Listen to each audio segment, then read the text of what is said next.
Morning friends, welcome back to the greenhouse. We are going to be doing a little bit of potting up today. There was a 50% off sale of succulents, end of season stuff, on 4-inch pots and up. So these are bigger guys. And I know that it seems like I don't need more succulents because I already have a tray of them. But for the most part, what I've got here are echeverias, which I love and I'm really drawn to. But an arrangement of just echeverias is boring. So I wanted to get a few things that are not echeveria. I also purchased a very small amount of a couple of veggies to put in one of the beds and a little bit more mustard that is bigger than what I've currently got. So this is a 6-pack of Florida broadleaf mustard. So this is going to go out today. I'm not sure about the onions and I might wait a few more days, but we'll put this mustard out as well as the other 2 mustards that I got in 6-packs. They're a little bit bigger than this. It's sitting in some water right now to soak up and get nice and soft and hydrated. I also got 6 sedums, 2 different sizes and 2 different varieties. I love sedum, and it's hard for me to find places on the property to put it actually because it needs full sun. And most of the places on our property that still have space are in shade. So I want to put them in the front garden. I thought it would be really pretty to have some sedum on the fence line. But the rats are still going crazy out there and rats will eat sedum. So I think I'm probably going to wait on that just for a few days. I put out the birth control bait and I need to see if they're starting to eat it. Not that that's going to kill them, right? So they'll still be here, but they won't be procreating as much. So yeah, I'm going to hold off on planting the sedum just yet because I don't want to put it out there and have it get completely gnawed down overnight. They're obviously very hungry. If they ate poisonous plants, which was the peonies, that means they're desperate. So since I've blocked them off of all their other food options, they are going for anything. And that means they will definitely eat that sedum as soon as I plant it. Now they shouldn't eat the mustard. They've never eaten the mustard. In fact, sometimes the mustard is all that remains untouched out there. So, but if they do, not the end of the world. I've started a bunch from seed. I can continue to start from seed. I can even direct sow that stuff. It is so easy to grow. And it's good for the soil. So, you know, it's yummy to eat for us, but they do not like it. It is bitter. It is very spicy, and they don't like it. So I am going to go ahead and put that out there. Now my idea is to interplant the mustard with our onions, and they're looking good. This is a saffron onion, but I kind of feel like I want to give it a little bit more time in here. The roots are only just now starting to come out the bottom, so I might give it a few more days, let that mustard settle in, and then we'll put these onions around. And I'm hoping that by having the mustard there and then planting the onions, that will keep the rats from eating these down to the ground. We'll see. So let me show you, I'm going to stick these onions really quick in this water to bottom water them, and then I will show you the new plants that we got. Okay. I just realized I got 9 sedums, not 6. The others are out in the garage because they're going to go in that side of the house. But I think, I'm pretty sure I picked these up for putting into pots. So these are 3 sedums here. They're all the same. This is what they look like. It's called Sun Sparkler Dazzleberry, Evergreen, Deer, Drought, Fire, and Disease, and Coast Tolerant because they are natives. Smoky blue-gray with wide mounds of foliage. Up to 9 inches in diameter, raspberry pink flower clusters late summer through fall. Blooms earlier than most. Nice cut flower, border edge, rock garden, and pot plant. Attracts bees and butterflies. So they get 4 to 8 inches high by 18 inches wide. Sun to part shade. Water, they want it dry because they're sedum. And then USDA is it's zone 4. Hardy down to zone 4, which is great. Sedums are super hardy. So I don't know, I might put these guys, instead of keeping them in a pot, if I do put them in a pot, I might pot them up individually, give them space because they will get big and they'll produce some beautiful flowers. So that might be what we do with these guys instead of putting them in a succulent mix with the echeveria and stuff. So speaking of succulents, we've got a crassula here. Love that. Look how narrow. It's almost, I have an aloe that's very similar to this as well. Let's see. This is Crassula perfoliata, 12 inches high by 6 inches wide, and it has red and pink flowers. But I thought that would look really awesome in a pot arrangement. Like I said, these were 50% off. And so generally succulents of this size are quite expensive. So it was really nice to get a good deal on them. Then we've got another crassula. This one's called Calico Kitten. Isn't that great? This one is a trailing variety, so you could put it on the edge of a pot, or they recommended putting it in a hanging basket all by itself and it doesn't have the information on the tag, but I think it said up to 12 inches wide, and it stays really short, like 1 to 2 inches tall. So I might do that. Stick this guy alone. It just depends on what the condition of the pots I still have to update. Maybe they have a space, but these are quite big, so we'll see. And then this one is beautiful. This is a cotyledon called Pig's Ear. I love that color. So I really like the blue silver stuff. I think that's why I'm so drawn to echeverias, because a lot of them have that blue silver color. So yeah, this one will be really fun to incorporate in an arrangement. And then this one is also a crassula. It's called Campfire Variegated. Crassulas are cool because they just have so many different structures. They're, aeoniums all kind of look the same. They just vary by color for the most part. And kind of same thing with echeverias, but crassulas are all over the place. Yeah, I love that like limey, bright color. And the edges of each leaf is just a very tinge, like an eyelash flower of red. And this is a kalanchoe. This is one of my favorites. This is flapjacks. Just so cool. And this is a really nice big specimen. So I'm looking forward to planting this one up as well. And then finally, a plant that I will probably accidentally kill because I'm terrible with these. And most people, they have no problem growing these. For me, it's about the right location. This is a house plant. It can come out during the summer hours, but it is not frost tolerant at all. This is a Tradescantia, and it's called Pink Panther. And number one, the color is amazing. They also had a Pink Panther with a normal Tradescantia foliage, the wide leaves.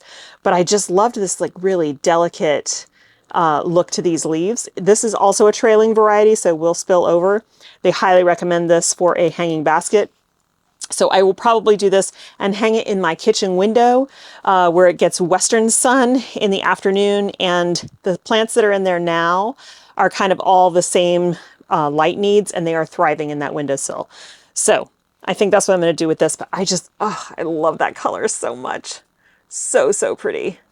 Okay, so I'm going to grab a couple of containers that need freshening up, and also a couple of pots that I think we'll put the sedums in. I have, there's a number of pots out here on the patio that have scented geraniums in them that are dying back. They definitely will not make it through the winter. They are not frost tolerant. And they probably won't even really make it through the winter in the greenhouse here because, I don't really heat the greenhouse until January or February. And even then I keep it around 50 degrees just for the cold hardy second round of cold hardy annuals that I'll plant. So most plants in here, unless they are frost tolerant, really struggle in the wintertime. So I probably will just cut my losses on those scented geraniums. They were very pretty, but I mean, it was my first time growing them. I enjoyed them. They flowered, they were pretty, but I didn't really, I could live without them. I don't need to keep them. I would put them in the landscape, but like I said, they will not survive the winter. So their pots are good sizes for these, this collection of sedums. And so I think what we'll do is we'll empty them out and use those pots to pot this trio up, and they can go on the patio because these guys are, like I said, tolerant down to zone 4. So let me go grab those and we'll get these guys potted up.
Okay, so I've got my small collection of plants that are going in this bed right here. It's all done. It's got irrigation. It's safe. And I gotta tell you, the things that are being eaten out here, it's insane. Like, they obviously are very hungry. So it's gonna be crucial to keep this covered. What do I have? So this is a mustard. That's going in the open bed here. There's another mustard. I don't think they'll eat that. They never have before, but we'll see. And then this is artwork broccoli. It's a broccolini. And we've got snow crown cauliflower. And this is another mustard. And then we have 2 artichokes here that I'm actually not going to plant today because they will be stripped of their leaves overnight. So what I'm going to do is I'm going to build a cage like this for each of them with a top and sink it deep into the ground so that these guys have a chance. But I'm not going to do that today. I'll bring them back into the garage. So really all we're planting today is just this artwork broccoli and the cauliflower. Feels weird to be doing it right now because it's pretty darn hot out here. It's actually not temperature-wise. I think it's 78 degrees, but it feels very hot in the sun. I don't know what it is about September, late September, early October sun here. Always feels really hot, like burn your skin hot, which is so strange because it's low on the horizon. I've never understood why that is. It's just kind of how it is here. I don't know. Okay, I gotta tack down. I'm gonna borrow these, tack down this irrigation.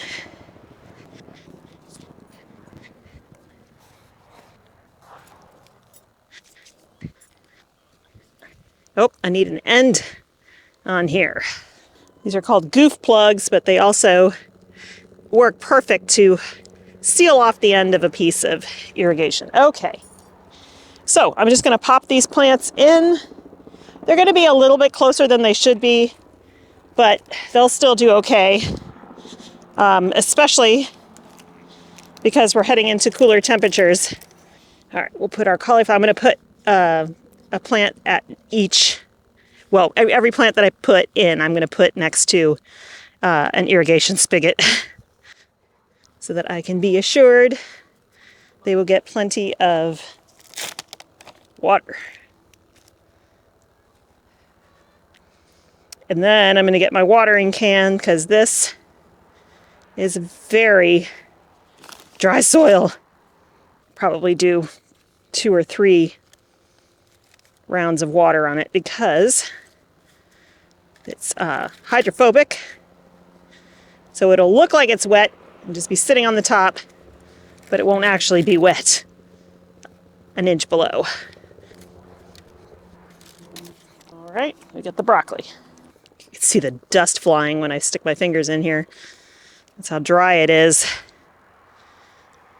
Except for right here, because the irrigation was there.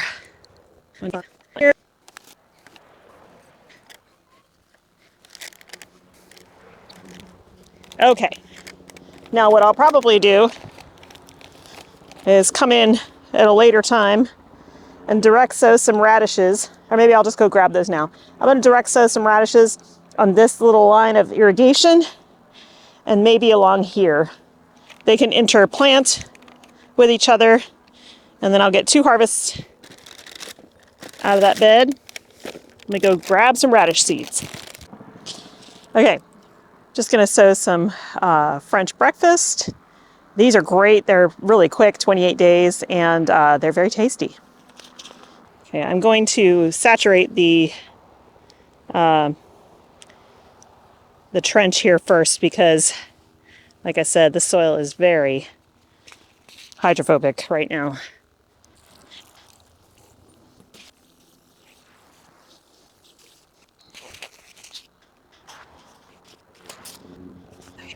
I kind of like to do these kind of far apart. I know that most people sow them close together and just thin them, but I don't like having to thin things. So I do these kind of far apart, and then I don't have to thin them, and I get a nice crop of radishes. And because they grow so fast, see, look at that, it's like dry when I move it. That's crazy. All right, let me go fill the watering can again, and then we'll turn on the irrigation.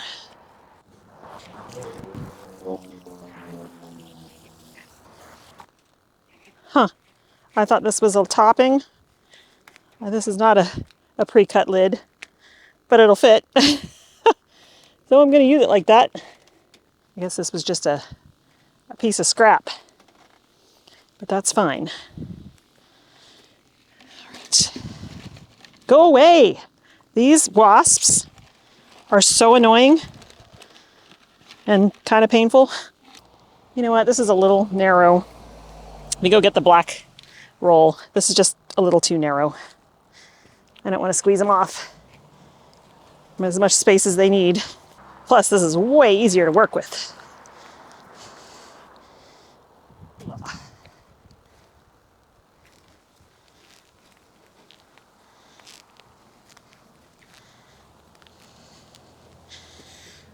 right, go get the clippers.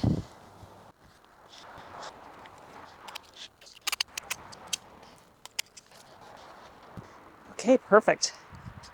All right, I'm going to attach the ends first, and then I'll cut off that side.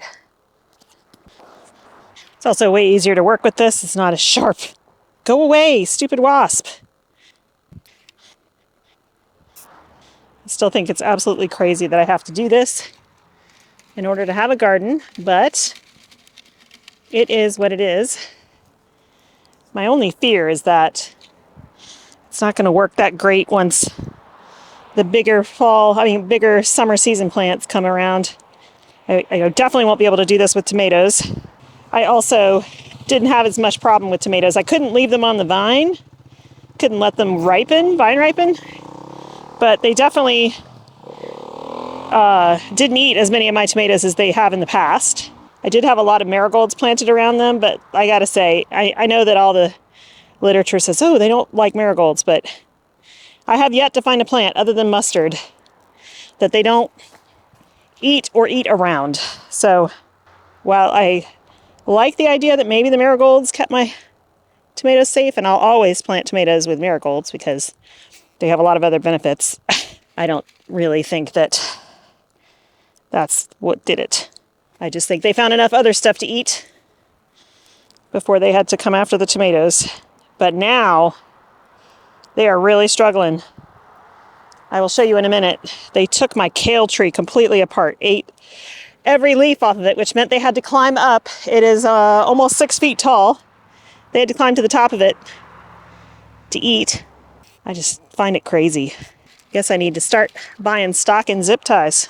Because I definitely want to have enough where they can't find a loose enough space to squeeze through. Because if they can squeeze through, they will. They are that desperate.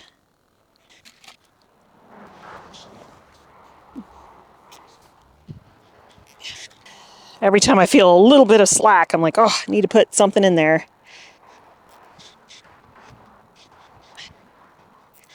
I'm going to leave this netting out because I will need it for the artichokes tomorrow. I'm just a little too hot to do that project today. All right, let me cut the other side here, and then we'll zip tie our final pieces. I think actually what I'm going to do, I should have done this earlier, is cut it a little bit wider and fold it down, because that definitely makes it harder for them to get in. Yikes! Don't usually do this without gloves. Yeah, I think moving forward this is a better bet.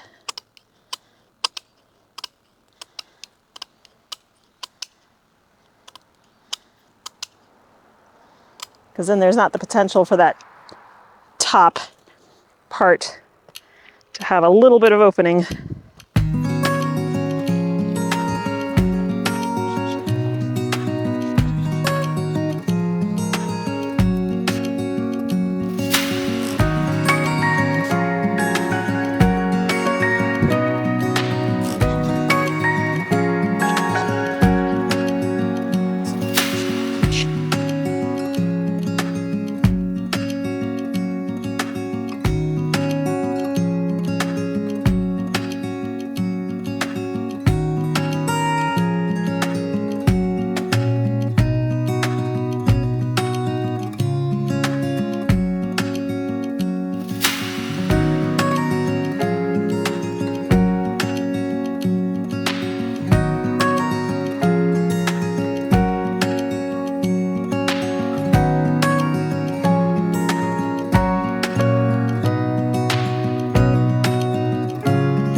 Okay, so I'm kind of thinking of these a little bit as experiments, sacrificial lambs. Normally, like I said, the rats don't eat mustard, so I'm planting these. We'll see. Are they still going to be here tomorrow or the next day? And if so, then that'll make me really happy. Like, I won't be devastated if they get eaten. I have plenty more, and you can even direct sow mustard to what great effect. But I'm just trying to see, will they eat it or will it be safe? Because this is also a great source of greens for my chickens during the winter when there isn't anything else. So yeah, and then also that means I could plant my onions in the rows in between, and they probably would be a lot safer. So yeah, we'll see what happens. All right, guys, I'm very hot. It is time to go inside and get this video edited for you. I also have a custom bouquet I need to build and deliver. It is apparently a lot of people's birthdays today, the 19th of September, including my grandma. Hi, Gigi. I love you. She is 101 today. And when I spoke to her this morning, she was in her usual good spirits, told me that her Mahjong friends had given her a really beautiful bouquet, and she was happy with the flowers that I sent her as well. Wish I could cut them and do it for myself for her, but I'm in California, she's in Florida, so, I mean, she's in North Carolina, so, you know, definitely can't do that. Anyway, thanks so much for hanging out today, guys. I hope you have a wonderful time in your garden. Tomorrow, I probably won't make a video. Tomorrow is also another very important birthday. It is Dylan's birthday. He's turning 20 tomorrow. So we have a day of just kind of hanging out with family and going into the city to have dinner so that we can all be together. Yeah, it's going to be a nice day. So I hope you have a great time in your garden, and I'll see you in the next video. Bye.